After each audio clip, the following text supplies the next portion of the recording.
Hello, I'm Dr. Rosemary Leonard, and today I'm going to talk to you about incontinence. Well, what is it?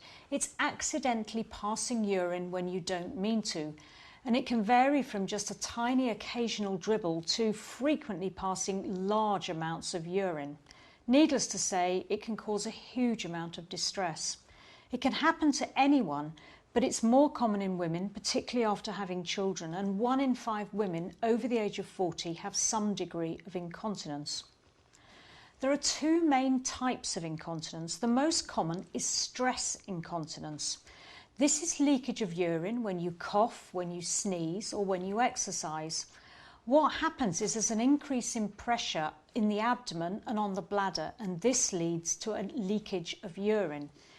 It's generally caused by weakness of pelvic floor muscles that support the bladder.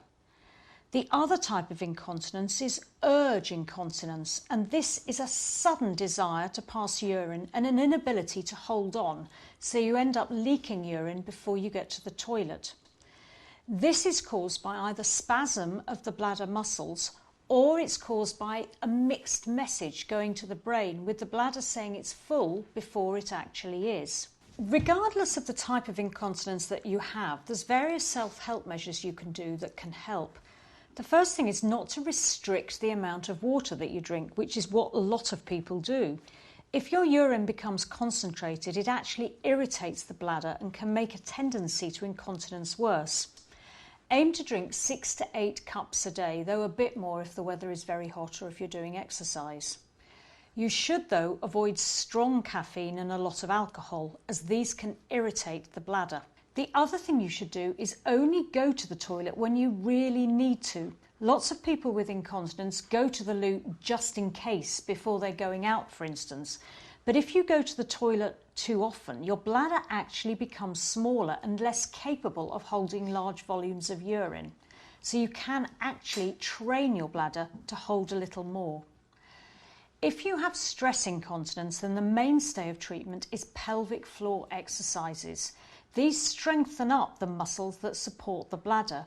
You should be able to get a leaflet on how to do these from your GP's surgery.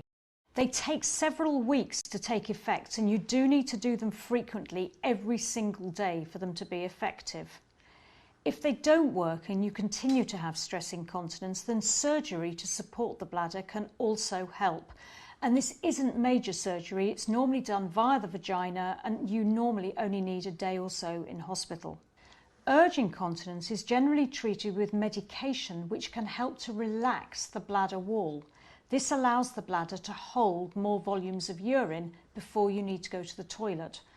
Unfortunately, side effects such as a dry mouth and constipation are quite common, so you may need to try different types before you find one that suits you.